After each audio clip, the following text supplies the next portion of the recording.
दांत में बहुत ज्यादा दर्द हो रहा है, दांत बहुत अंदर से सड़ा हुआ है, स्वेलिंग भी आई है, दांत तो निकालना नहीं है, दांत हमको चाहिए। तो इस दांत को सेव कैसे करें, ये जानने के लिए ये वीडियो आप पूरा एंड तक देखिए। Hello friends, myself doctor Arundhati and you are watching me on YouTube channel ask Dento Face. तो अगर आपका दांत बहुत ज्यादा सड़ा हुआ है, आप बहुत दर्द में है और स्वेलिंग भी आ जाती है कभी कभी, तो ऐसा क्यों होता है पहले ये जान लीजिए। जो अपना दांत है उसका एक स्ट्रक्चर है, उसमें 3 लेयर्स होते हैं। फर्स्ट लेयर इनामल होता है, उसके नीचे डेंटिन होता है और सबसे अंदर पल्प टिश्यू, नर्व टिश्यूज रहते हैं। तो जो इनामल सबसे पहला वाला लेयर है वो बहुत टफ होता है, थिक होता है। दूसरा थोड़ा कमजोर होता है और अंदर नस होती है। जब भी कीड़ा ऊपर से लगता है दांतों में तो वो धीरे धीरे अंदर स्प्रेड होता है, एकदम से नहीं जाता है अंदर। तो इनामल से जब डेंटिन में जाता है, जब तक इनामल में यानी फर्स्ट लेयर में है तो आपको दर्द नहीं होगा, कुछ भी तकलीफ नहीं होगी। जब वो सेकंड लेयर में जाने लगता है तो कभी कभी झुंझुनाहट फील होती है या फिर किसी किसी को कुछ तकलीफ भी नहीं होती। और जब एकदम से वो नस में चला जाता है तब अचानक से दर्द उठता है। तो दांतों में जो दर्द हो रहा है उसका एक कारण है कीड़ा लगना।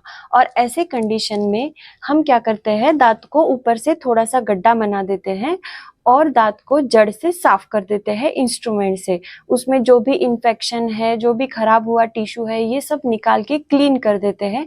और इस प्रोसीजर को बोलते हैं रूट कनाल ट्रीटमेंट।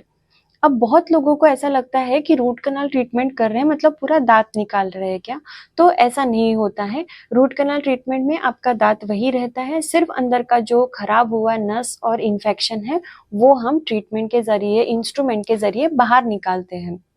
जब ये पूरा अच्छे से क्लीन हो जाता है रूट, उसके बाद उसमें मटेरियल फिल किया जाता है।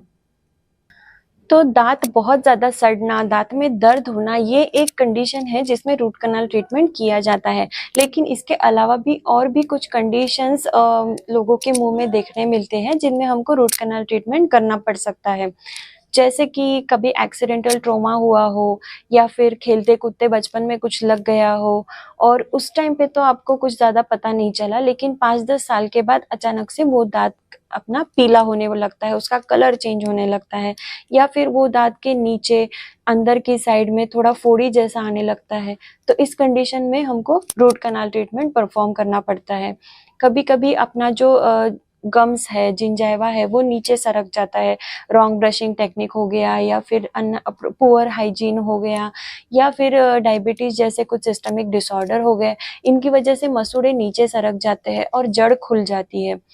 तो जब जड़ खुलती है तो जड़ का जो ऊपर का लेयर है वो इनामल यानी दांत के ऊपर के लेयर जितना हार्ड नहीं होता है, तो वो जल्दी से घिस जाता है।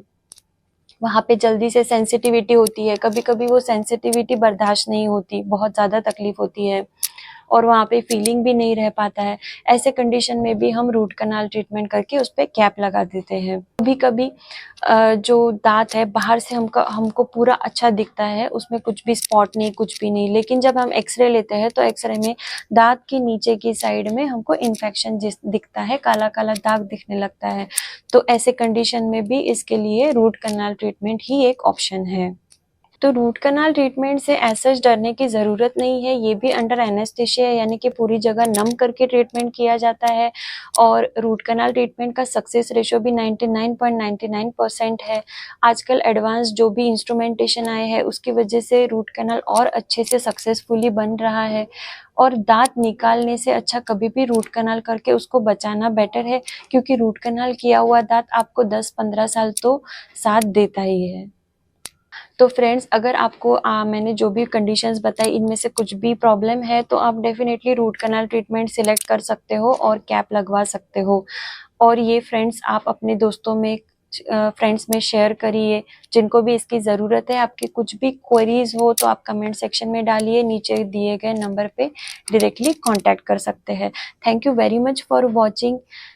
Have a happy healthy life, keep smiling.